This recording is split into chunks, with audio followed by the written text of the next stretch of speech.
Ladies, gentlemen, Final Four time. You're in the zone.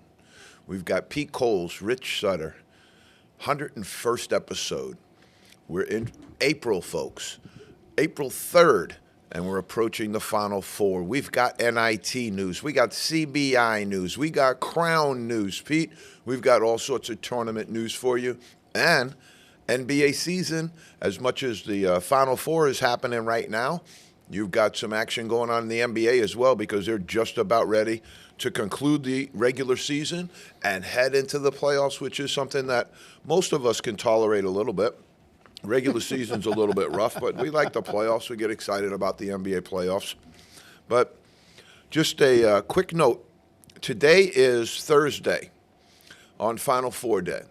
So if you were to hang out at a bunch of airports in the country, what you're going to see is a bunch of athletics personnel moving around those airports, heading out to San Antonio, which is the host site this year for the Final Four.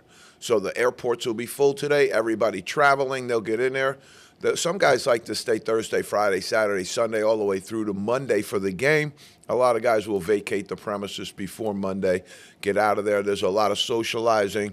And also the Final Four is actually, I bet you could find a handful of coaches that actually found their jobs at the Final Four, both head coaches and assistant coaches as well. Assistant coaches at the Final Four a little bit more because some of the head coaches now that have just come off the carousel are starting to put together their staffs, and they're starting to do that. And so the easiest place to interview multiple people without having a lot of cost to yourself is to bring a bunch of people into San Antonio. They're going to be there anyway. The NABC convention is there, so they're going to be there anyway, and it's a great time to sit, socialize, and also have a place where you can be in a sort of a human resource echo chamber because you're there with 300 other like Division I coaches who probably all know each other.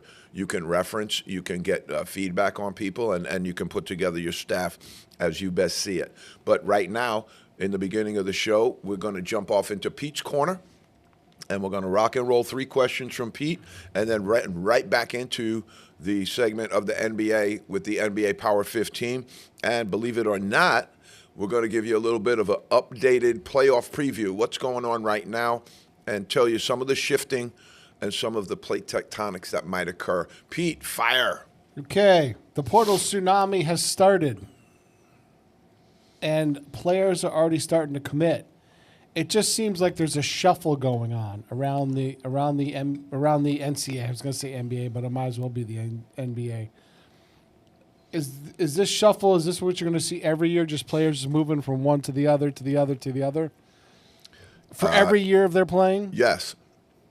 You have April 7th looming, where there's supposed to be a bill that comes out of the House that addresses some of this and tries to create some boundaries or to create some contracting.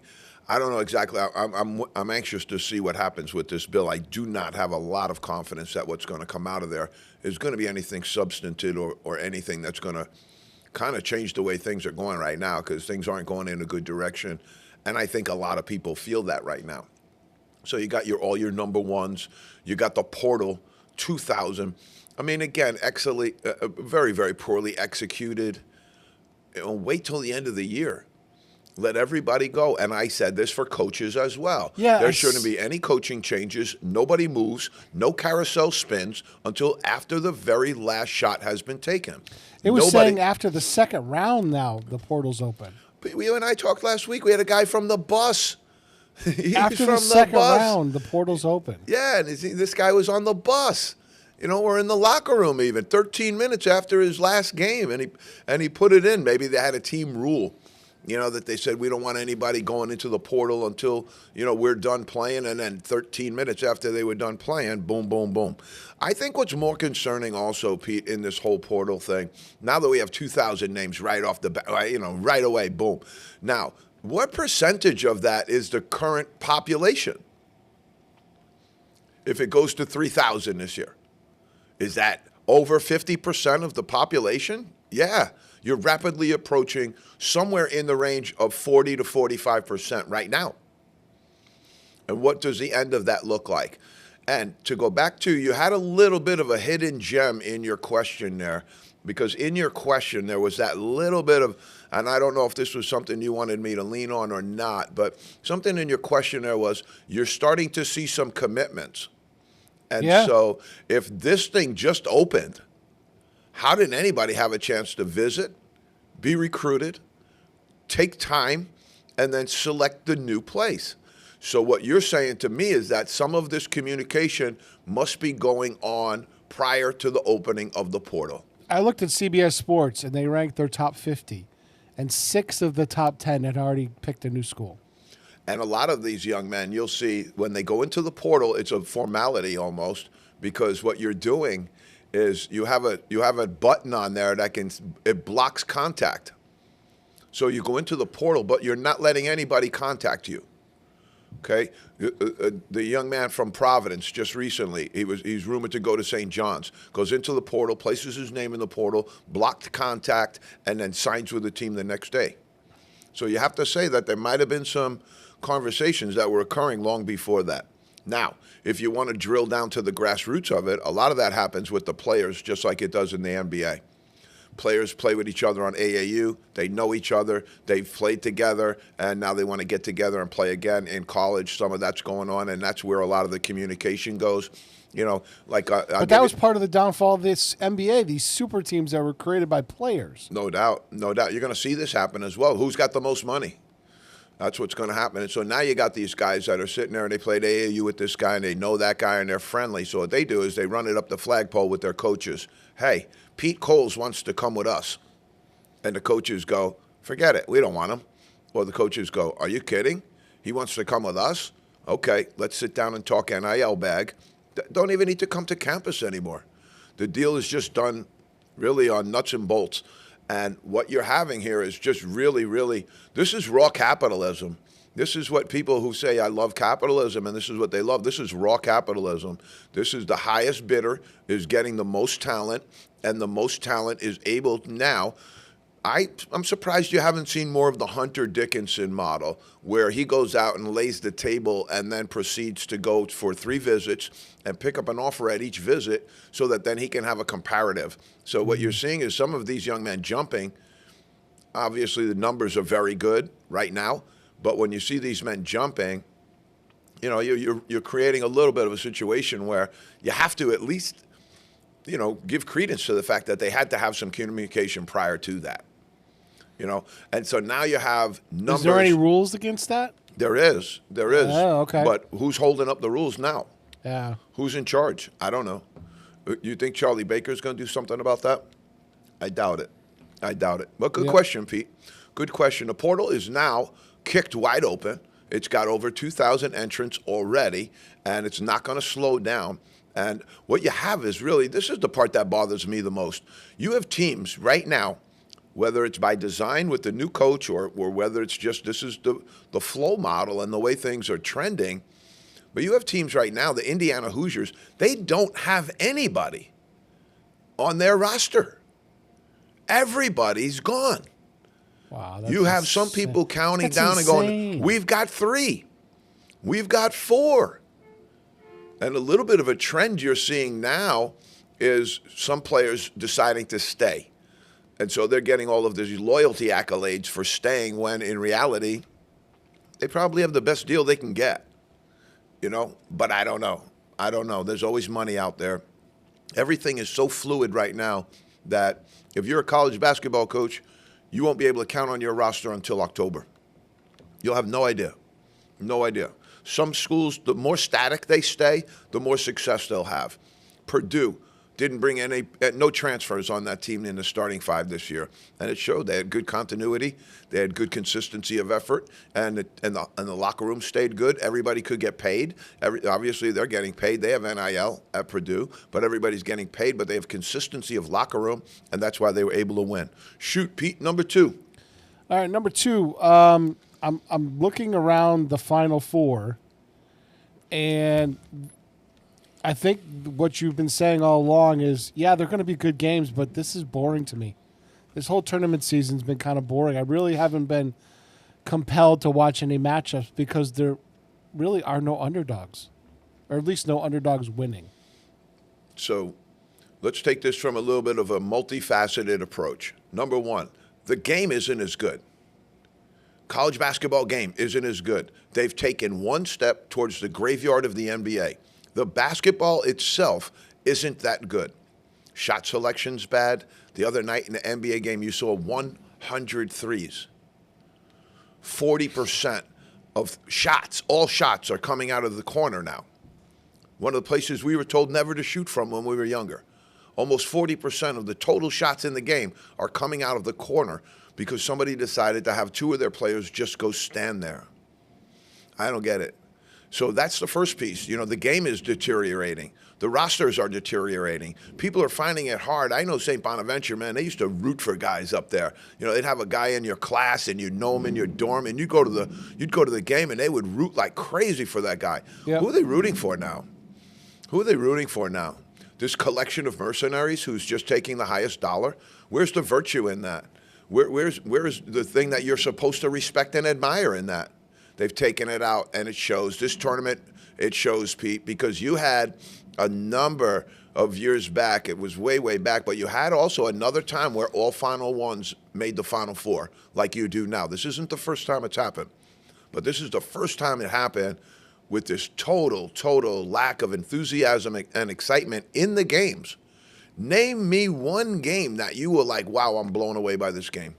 I thought the Florida and Connecticut game was a great basketball game to watch. I enjoyed every minute of that game. It was truly well coached, well played, and well executed. And at the end of the game, Florida was victorious. But that was a great game. But don't those two programs have a lot of loyalty? But it was also void of excitement, the game. Yeah. It wasn't the typical NCAA feel. And so what you say, did they kill it by paying them? Because we used to love those amateurs. We used to love when they played for love of the game. We loved when that was out there. Now it's not. And now it just looks dirty. And now it looks like everybody's just going for $1. And if that's what you wanted, that's what you got. But don't be surprised when the public repels from it, like they have with the NBA. The NBA has major issues right now with its clientele. And it always used to be, you know, the customer was always right. Not anymore. Not anymore. Another good one, though, Pete. Another good one. Up to 3. All right, question number 3. It's tough because in the NBA right now, the top 8 teams have been locked in for quite some time. Is the same thing happening in the NBA, whereas there's no like suspense anymore. You know what I mean? Like I saw some movement in the top 15, which we'll get to in a few minutes. I saw some movement in the lower half, but in the top half, it's been locked in since January, pretty much. And was locked in last year too, right? Yeah. So there's nobody surging at the end. And what you want to figure out is, and this is what people, and I'm just going to throw this out there because, you know, people have to. There's a thing in politics called legitimacy. And what legitimacy is that your elected officials have the confidence from the electorate that they're doing the right thing and that they're taking care of them at the same time. That's the lifeblood of every politician, is their legitimacy. Now, you go into college basketball and you discuss legitimacy. Is the product itself legitimate? Are the people who are executing on the product legitimate? And then at the end of the day, are the results legitimate? And I would think that when you see huge free throw disparities, huge calls that aren't reviewable going out of the other way, and you go, wow, they got that one. They're not getting it wrong. Maybe they're getting it right. Because the right is we want all 4 of those teams in the Final Four. We don't want Cinderella. We don't want those small market, non-power conference teams around anymore because people won't watch it. But don't they realize that's why people watched it? It's It's an organizational suicide right now. You have to say that. You have to say that. They're in an organizational suicide model right now. How long can they keep going like this and have people think it's legitimate? How long can they keep going like this when every mid-major program that has a really, really good player that they recruited, fed, housed, and kept on their campus for a solid year gets poached the very next day by somebody who just simply has more money? If you think people are going to go for that, I think you're mistaken. I think you're sadly mistaken. Now let's throw in the part that, Elon Musk's kids will all be Division I coaches in the near future if we keep following this model, because he can buy them any job he wants and set them up with an NIL package anywhere they want. And whether you're a basketball coach or not right now, you can go buy the best players. You've dissolved yourself. That's what you've done. You've dissolved yourself. I apologize to the audience about rambling questions today, but I've been thinking a lot about things, and it's so chaotic in both leagues that nothing makes sense anymore. And that's, again, you're corporate right now. Yeah. So none of the people up there there's not a basketball mind within miles of that place. Not a basketball mind within miles of that place. They got vice presidents, associate vice presidents. They're all in charge of marketing and budget and all of these other things. Who's your associate vice president in charge of the basketball? Who's your guy who's actually in charge of your product? Give us a name. Because right now, like Pete said, it's not just us shaking our heads. It's not just us formulating questions that are like, what in the name of God is going on out there? Yeah. It's unbelievable. Pete, we're going to the NBA. We're sliding right into our Power 15, baby. And this week is great. You got the Final Four going on the NCAA side. And right about now, you got about, I would say, somewhere in the realm of 5 to 6 NBA games left in the regular season. And so we're going to talk about a little bit what Pete talked about is the shifting, the moving, who's up, who's down, who's got home court, who doesn't, and how the playoffs is shaping up. But right now we're going to run you through our 15, and it's a good segment of the show where we get to kind of give you a narrative a little bit about the teams, what they're doing. OKC Thunder has really, really eclipsed everybody this year and came out as the big dog. They're just in cruise control, man. Yeah, if you go and look, if you see it's 63 and 12. They only lost 12 games all year on an NBA season. That's amazing. And then you go 60 and 15 on the Cavaliers. So you would split it up and see that they're 3 behind on one side and 3 behind on the other. That puts them 3 games off in this whole formula. So right now, you've got OKC Thunder, really, really good chance to win out with the best record in the league. Now you got the Cleveland Cavaliers, a very big surprise to everybody, 60 and 15. What another great record. But as Pete alluded to, you're seeing separation. What Pete alluded to is the haves have and the haves don't have. Boston Celtics, kind of a mash unit all year. A little bit of this, a little bit of that. Very, very dangerous playoff team, though, Pete. They're going to be very, very dangerous in the playoffs. Let's see who they get matched up with. That's going to be critical. We're going to talk about that. Houston Rockets, number 2 in Western Conference. If I said that to start the season, you would have said, Rich, you're crazy. 49 and 27. 49 and 27. Ime Udoka has to be considered for Coach of the Year. New York Knicks, 48 and 27, sliding up into the 3 spot in the Eastern Conference. They got a little bit of nug and a little bit of tug right there at the bottom, but they look pretty solid in that 3 spot. The Celtics are locked into the 2 spot. The Knicks aren't going to catch them, and nobody's going to get them from behind right now. So the Celtics, if you're starting to look at who they're going to see in their playoffs, you're starting to look at them being in a 2 spot. I don't think it's within the realm of possibility that they catch Cleveland. They have 5 games left, and they're about 5 games back. Denver Nuggets, 47 and 29. The Joker going wild this week, trying to close that MVP scenario. The Lakers, 46 and 29. Get LeBron, they get healthy. They might be able to do something in the playoffs, but right now, where they're sitting in the playoffs, they're looking at the Golden State Warriors in the first round. That could be a rough one. You got the Indiana Pacers, 44 and 31. They're like incognito. this team. They just stayed right there the entire year. Like, this is what we are. We're going to be fourth in the Eastern Conference. We're going to get home court advantage. We're not going to challenge for the top, but we're going to be right in the middle. I think Rick Carlisle's done a really good job coaching his team as well. Golden State Warriors, 44-31. Curry's back the other night, and we're going to talk about him being back and what that brings to the table. Him and Jimmy Butler are going to be formidable in the playoffs. Then you got Memphis Grizzlies, 44-32.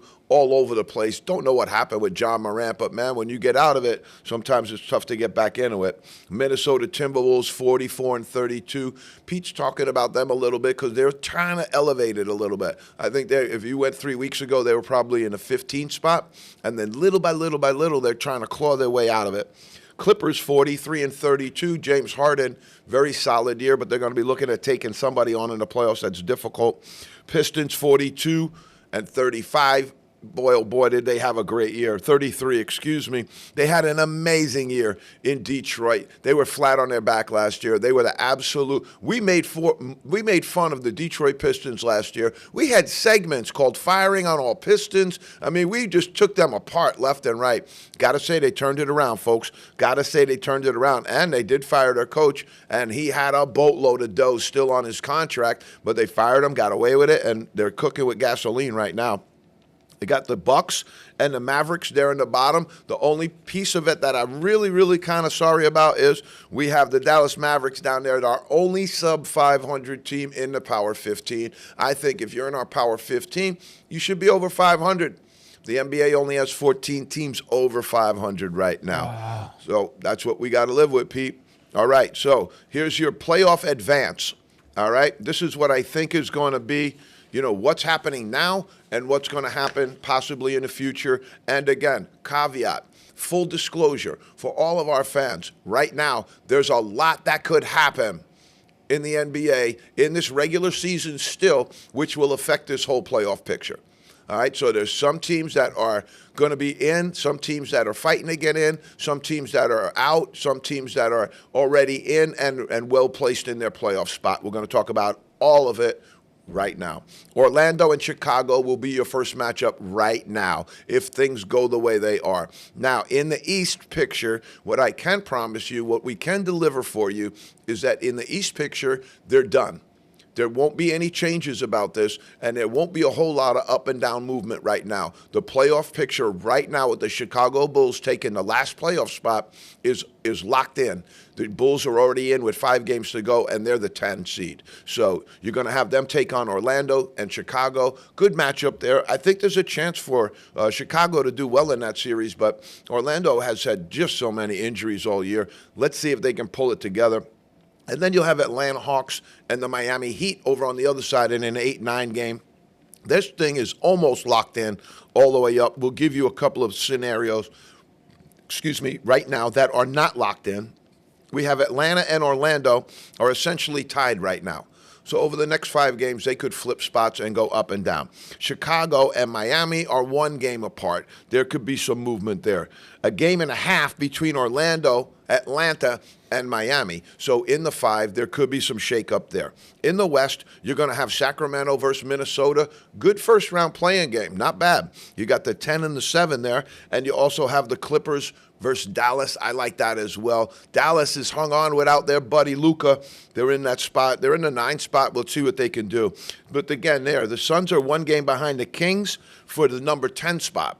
So in the East, where it's solid and nobody has a chance to make the playoffs, in the West, you still got a fight going on down there with the Suns and the Kings, and the Suns are 1 back. And Dallas leads Sacramento by 1 game. There could be some shakeup there.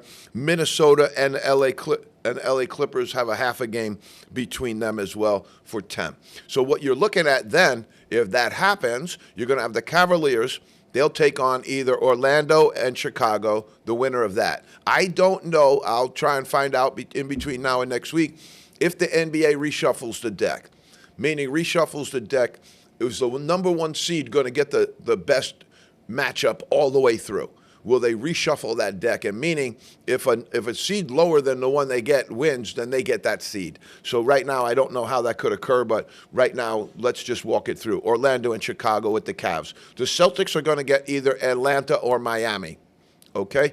Good matchup for the Celtics either way there. I don't think either one of those teams, although Atlanta has played the Celtics pretty hard this year.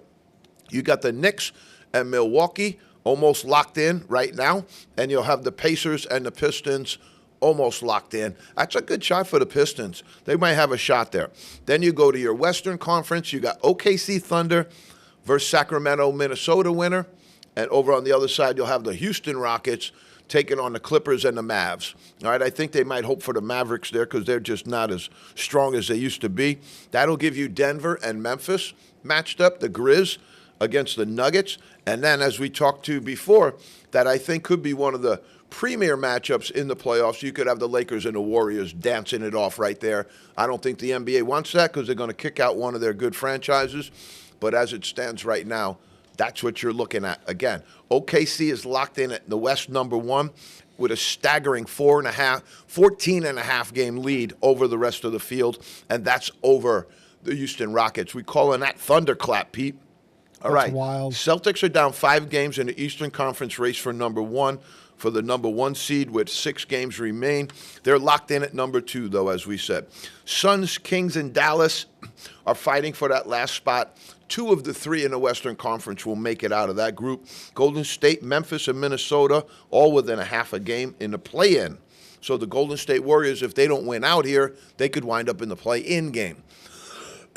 Excuse me. Lakers are half a game off Denver for the 3 spot. Okay. Baselines, Pete. NBA baselines. We're going to give it to you right here. The Joker, he ain't joking, Pete. He dropped a 61-piece McNugget the other night. Wow. Who did he drop it on, Pete? Who did he drop it on? You know it, the Wizards. He's looking to secure that MVP. Here's his numbers, though. They're incredible. 18 of 29 from the floor, 6 of 11 from three-point range, triple-double, 10 rebounds, 10 assists.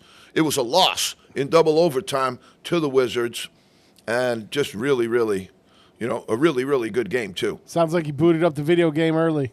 I just boom, boom, boom.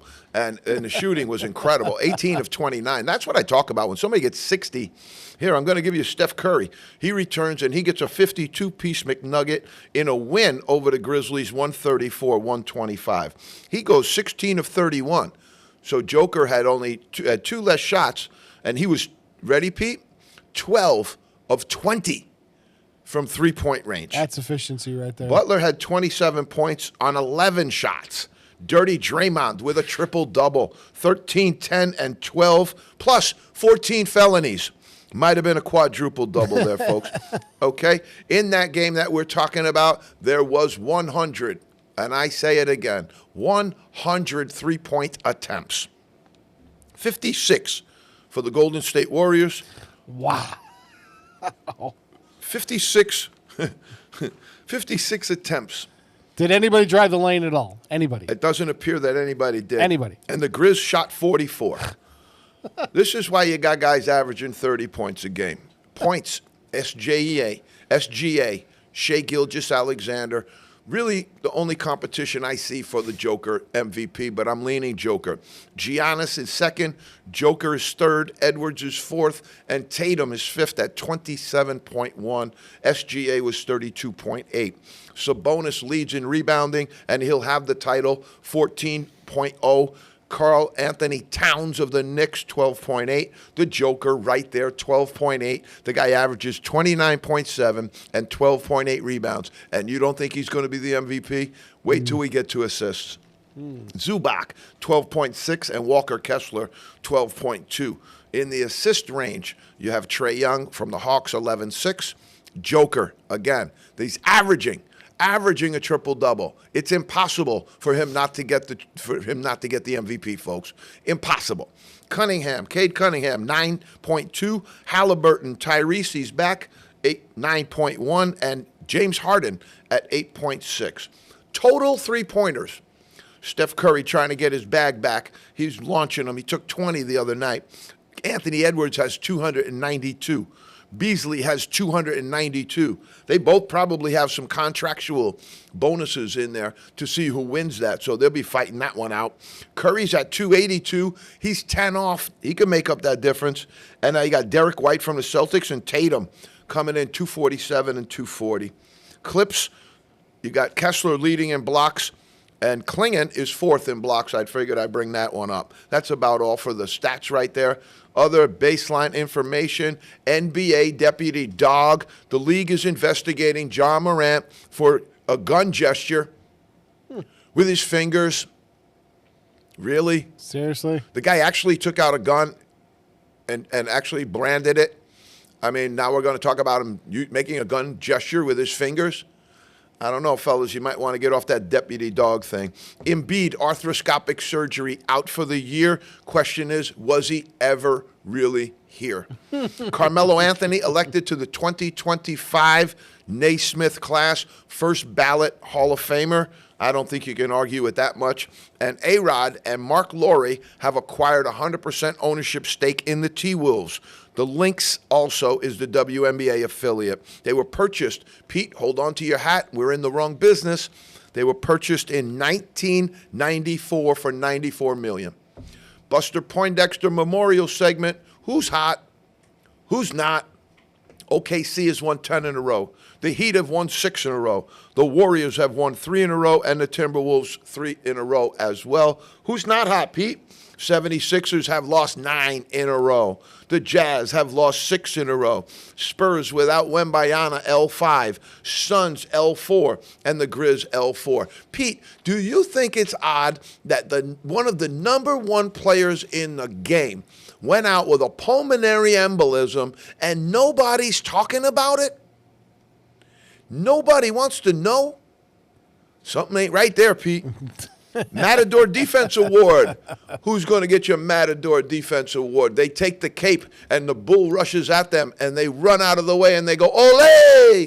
They do that at the basket too. Right as you're getting to the rim and you're about to dunk, they pull the cape and go, ole!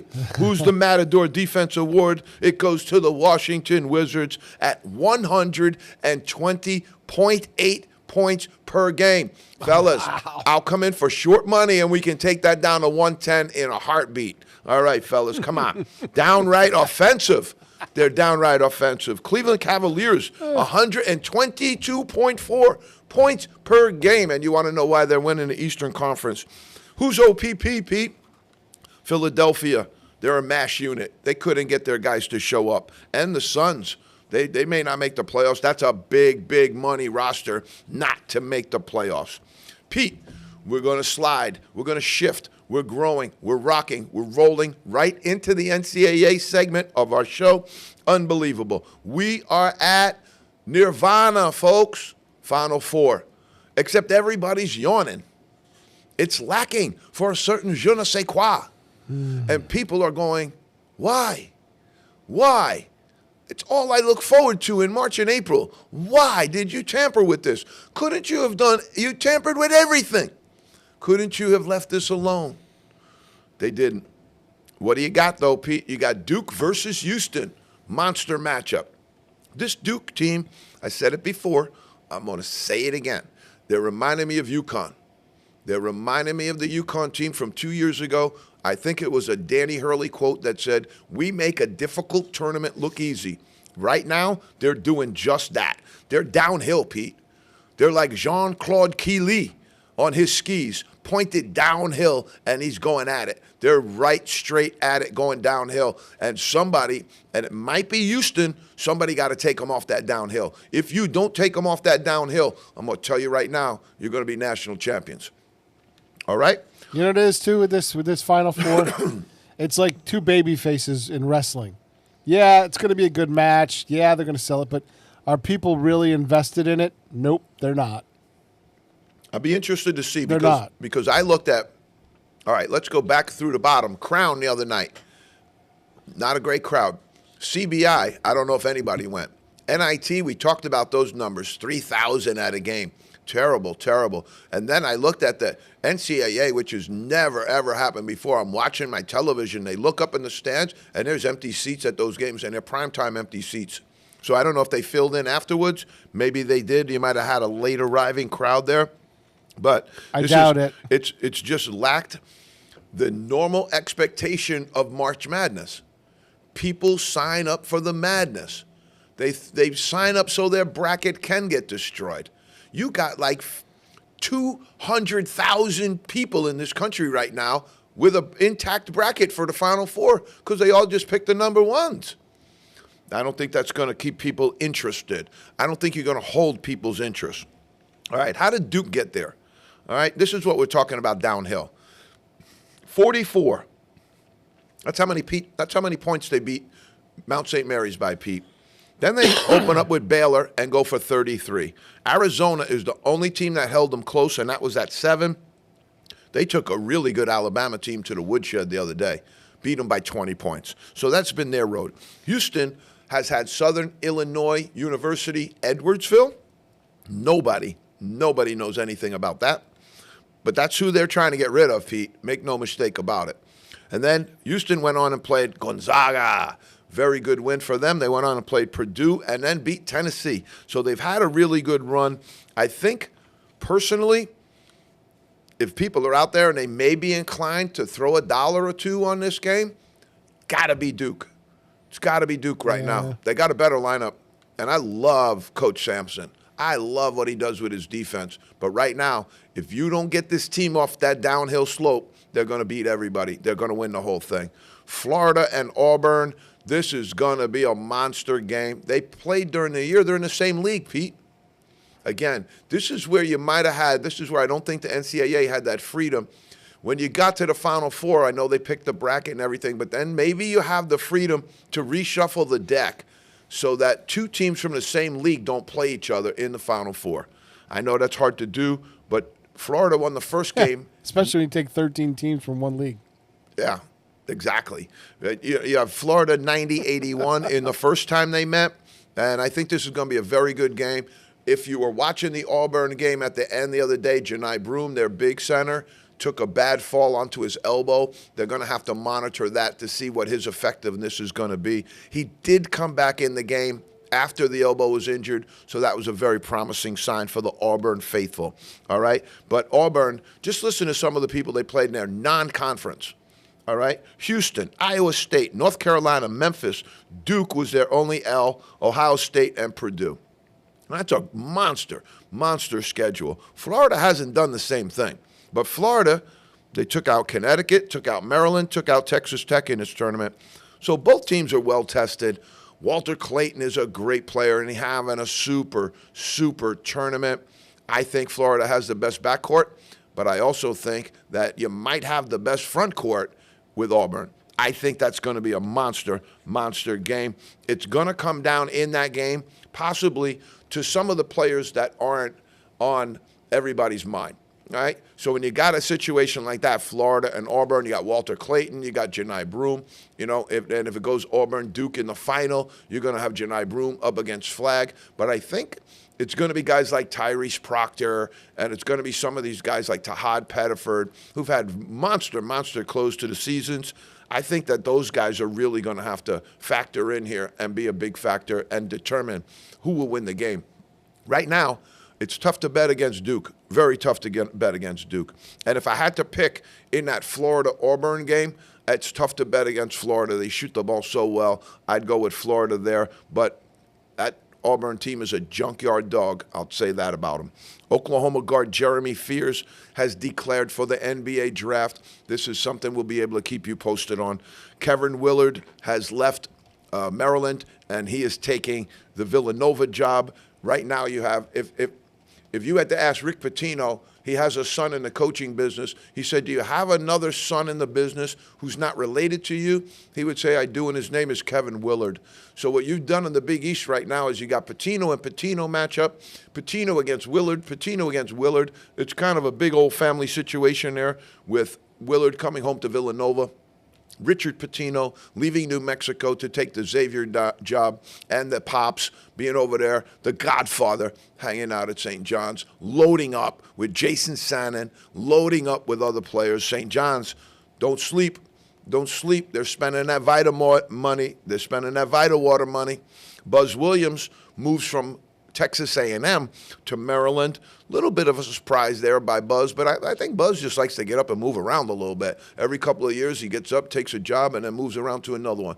I don't know that you have, you're going to get more resource than Texas A&M. but it might have been looking up at that Big 12 schedule every day and saying, my God, there's no rest here. I don't think you're going to find a whole lot more of it in the Big 10 either, but who knows. Chris Beard of Ole Miss turned down Texas A&M. Texas A&M now has turned their sights to Coach McCaslin from Texas Tech, who did a great job there. The carousel probably never moved this fast, Pete, but it probably never stopped this fast.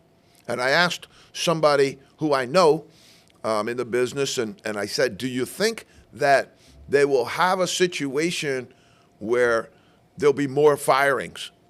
You know, and right around the Final Four, they like to keep the focus on the Final Four, not have a whole lot of coaching movement during that time. So, but I said to him, you think there'll be more? And he goes, absolutely. There'll be a lot more. So we'll see. It might come after the Final Four, or it might come this week. Pete, how we doing for time? We're doing okay. We still got plenty of time. Plenty of time. Beautiful.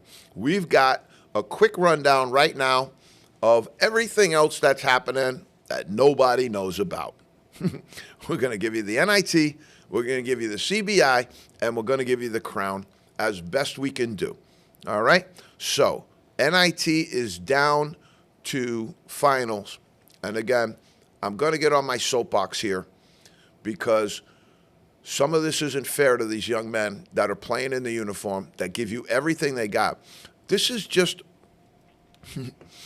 I got to say it, it's a complete misunderstanding of what it is that we do with these young men, because this means a lot to them. And right now, you have a situation where you're working, and everybody's in the locker room pulling together, and then they turn on ESPN, and they find out that their coach is going to another school before they even get to stop playing. Yeah, that's ridiculous. That's an infamilia. Yep. That goes against family. And that's what we're supposed to be in this business. Supposed to be family, you know? And so that's a part of it. You know, North Texas loses to UC Irvine, and the Anteaters have been fabulous throughout this whole tournament. I don't want to disparage anybody, but it's 69-67, and their coach is on the move before the game. The North Texas coach is on the move. You couldn't have waited? That's all I'm saying to these guys. So again, let's go back to Sutter rule number 1. All right? No portal. No carousel until after the ball has stopped bouncing. Mm-hmm. Okay? Put all of the focus, all of the spotlight, all of the everything on the players who've worked so hard to get there and now are stuck with this situation where it's absolute chaos. Absolute chaos in and around these programs. Let me ask you this, Pete.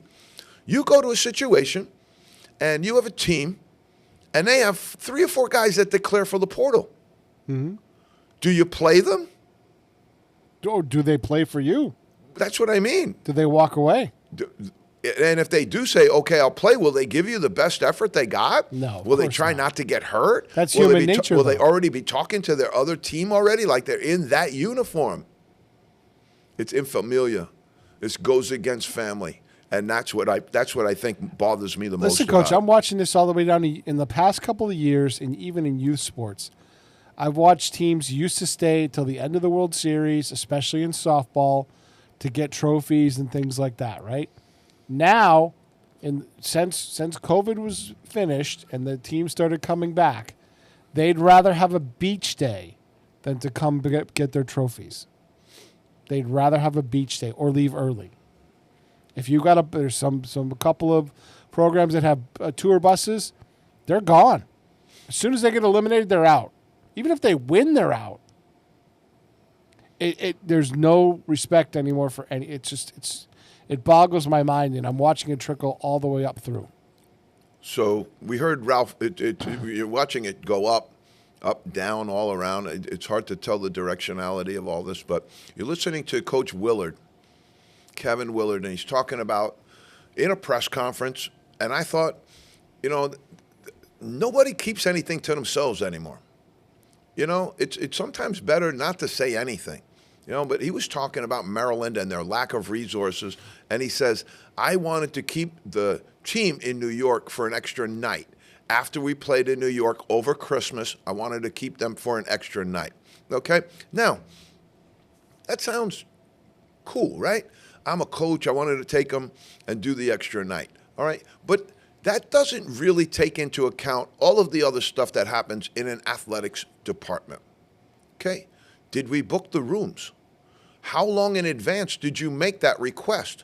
Were you in New York already and said, hey, I might think it'd be nice if we could stay over and have another night? We got to change all the flights. We got to change all the, I mean, that's the question. I don't know. And they said, oh, we didn't have enough money.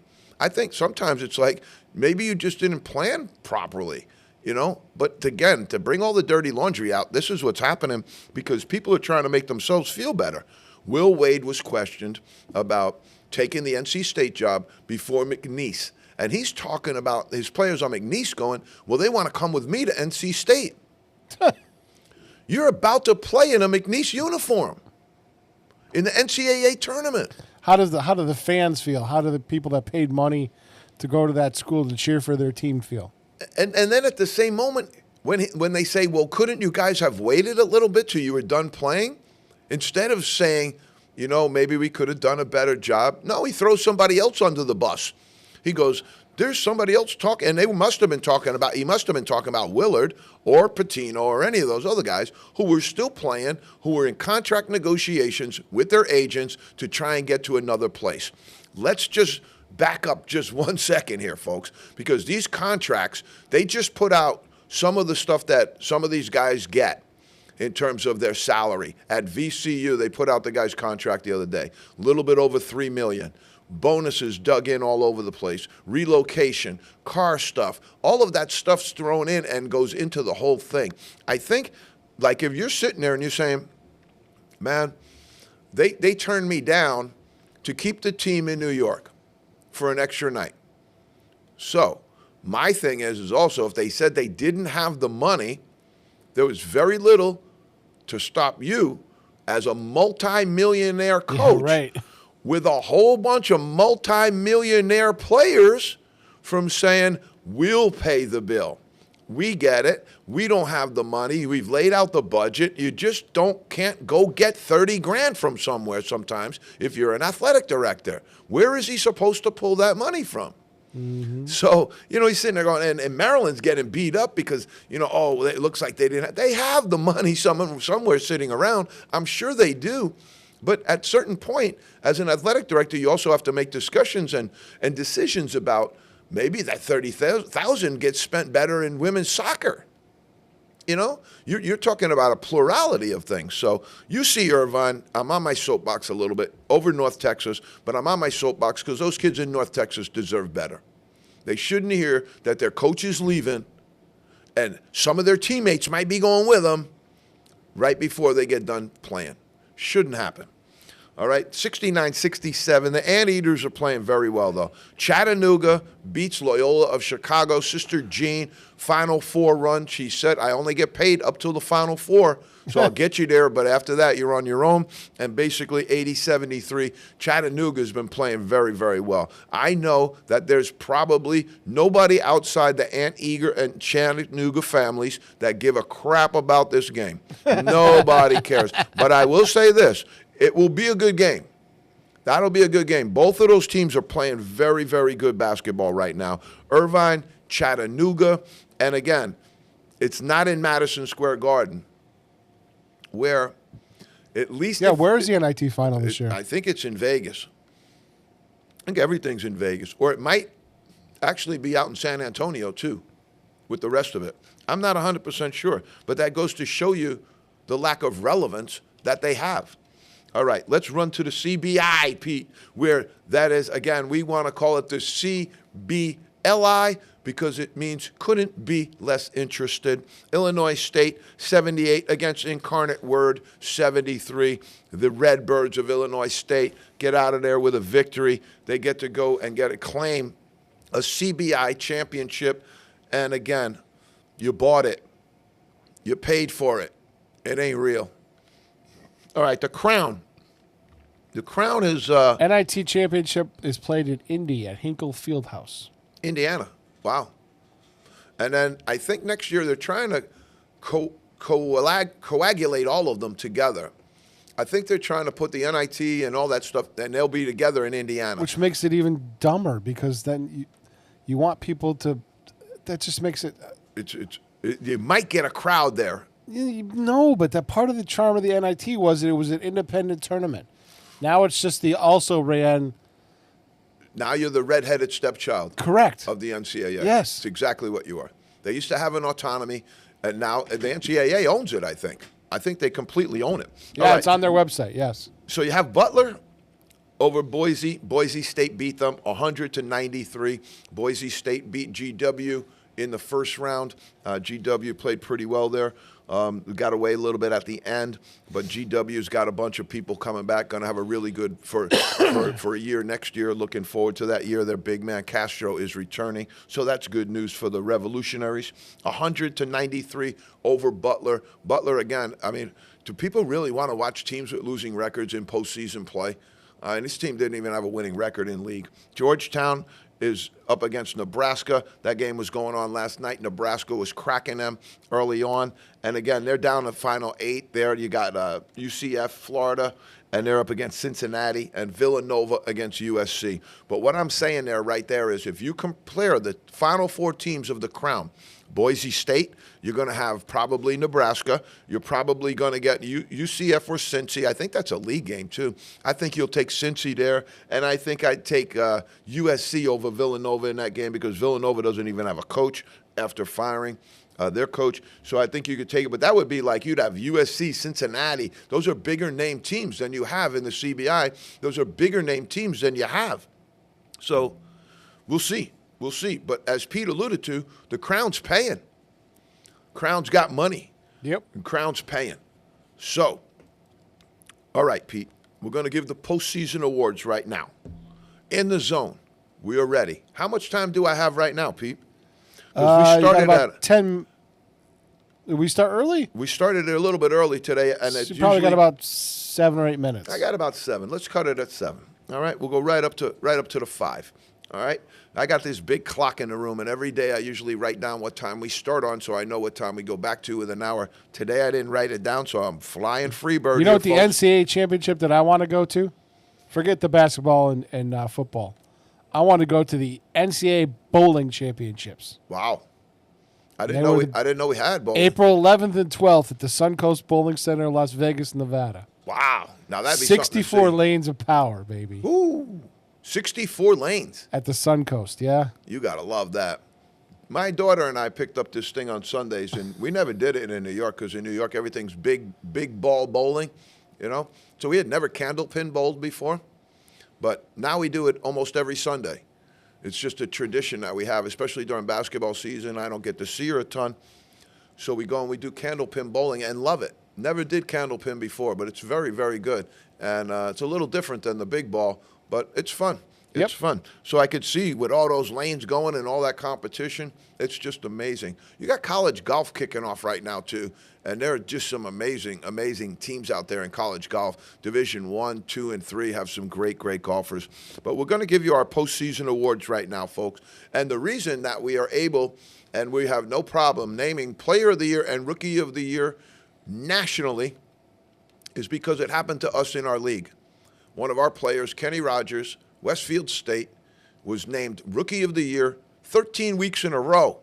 Unbelievable accomplishment, but then also was nominated and accepted as Player of the Year in our conference as well. So he won both, and if he won both, then it's going to be okay for this next guy to be the national NCAA Rookie of the Year. There's really not a lot of conversation about this. It's Cooper Flagg from Duke, and he's had a monster year as a freshman. 6'10".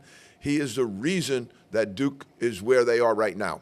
There's some very good complementary pieces on that team. But, Pete, this is what I want to know. Remember when Calipari got knocked out? And he said, we're too young. We were just too young. We didn't have enough.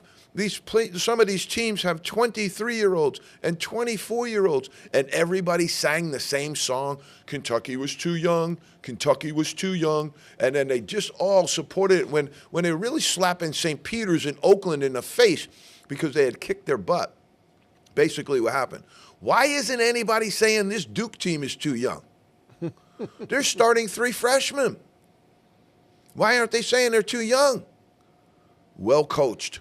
They're well disciplined, and they got a shot to do it all. And we'll see if those 3 freshmen are there next year. If any of that combination of the 3 sticks around with the Boozer twins, Duke's going to be loaded and ready to go for a while. Player of the year, NCAA Player of the Year, got no issue with it, Cooper Flagg, Duke. He's earned it. Janai Broom was right there with him all year. Janai got hurt a little bit. Numbers weren't really the same towards the end of the year because Auburn's a little more balanced. That's what's really going to hurt Janai Broom in that conversation. He's a great teammate, good passer, but Cooper Flagg does it everywhere, folks. Again, we're talking about some translation issues between that and when we do our draft. You'll know. You'll know. I think I'm going to leave Flagg at number 1, but I got Derek Queen in the number 2 spot, Pete. I'm going to throw that little tidbit out there. I told Derek Queen that on Twitter the other night. National Coach of the Year has to be. Has to be. He's got courage, too. And I love it. I love the fact that he's not afraid to speak his mind in a time when so many people are afraid to speak their mind. Coach of the Year, Mr. Bruce Pearl. And the reason I chose him over John Shire was simply because the schedule. Auburn's schedule was much more arduous than Duke's schedule this year, and I had no problem selecting Bruce Pearl as the Coach of the Year. Pete, I'm going with a new award this year. Okay. It's called the NCAA Portal Potty Pirate of the Year. Who was the biggest impact transfer? Who was the guy that they paid a big dollar for, but they got return on investment? They got ROI from this guy. So the first time ever, our Portal Potty Pirate Award goes to Walter Clayton Jr. of Florida. Went from Iona to Florida. What a jump. What an amazing young man. That's called moving on up, baby. What an amazing young man, and what a career that he has closed with at Florida. He brought them back from the dead the other day with his shooting. Brought them absolutely back from the dead. Walter Clayton Jr. is our Portal Potty Pirate Award winner for this year. NBA, we're ready, Pete. We're ready to give them to you. All year long, we talked about it. We're bandying. We're checking this out. We're checking that out. But then at the end of the day, it's just like a coach in the huddle. He's going to talk to this coach. He's going to talk to his assistant. He's going to look at a couple of his players. But at the end of the day, he's got to make the call. And as much as we enjoyed all of the banter about SGA and Giannis and all this other stuff, MVP of the NBA season, it's in the zone, baby. You can't average a triple-double, and we're not giving you MVP. You averaged a triple-double. I know they gave it to Embiid a couple of years back. There's a stain on the NBA when they did that because Joker also averaged a triple-double. And in my estimation, he should be 5 in a row. 4 or 5 in a row. No question. Rookie of the Year, Pete. This is a hard one. Really hard one because there was not that one rookie that really stepped up and differentiated himself. The previous year, you had Victor Wembanyama. No question. There wasn't really an argument there. But right now, if you're the boys in Vegas and you're setting odds on who's going to be your Rookie of the Year candidate, holy smokes, man, it's going to be a tough one. I'm going with my big guy, Zach Edey, though. I'm going to stay with Zach Edey, put up good numbers. He averaged a double-double almost, and he gave that team a big lift. And I think, watch him get stronger. Watch him grow as an NBA player. I think he's going to be a force for some time to come.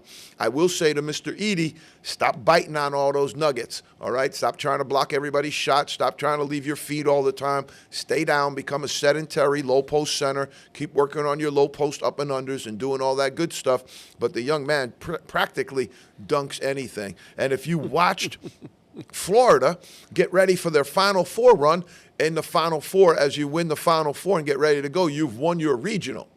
So they cut down the nets. And if anybody saw this, you better watch out for Florida next year. The big man, Olivier Roux, the big O, 7'9", Pete. And he cut down the net without a ladder. He took his portion off the net without a ladder. The big fella don't need no ladder. Wait till you see him next year. God, if he can get up and down the floor, I don't know. But again, close it out, Pete. NBA Coach of the Year. It was a hard one, really hard, with the Pistons doing what they did and the Rockets doing what they did. But, man, you got to look at what Mark Daigneault, Massachusetts' own Mark Daigneault, has done. OKC Thunder closed it out with only 12 losses so far for the season. He is in the zone. I don't know if there's a bonus attached to this. If Cooper Flagg gets more NIL money for their in-the-zone accomplishments, I don't know if you were smart enough to put that in the contract, but here you go, Mark Daigneault, your Coach of the Year. Pete, I love it. We smoked it. We killed it. Another day, another hour, and it's gone. Poof. Next week, we'll have the final people, tell you who won it all. We'll tell you what's happening.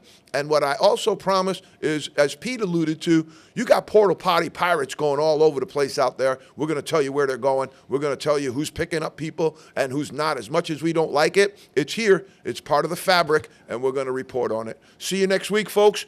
We're in the zone.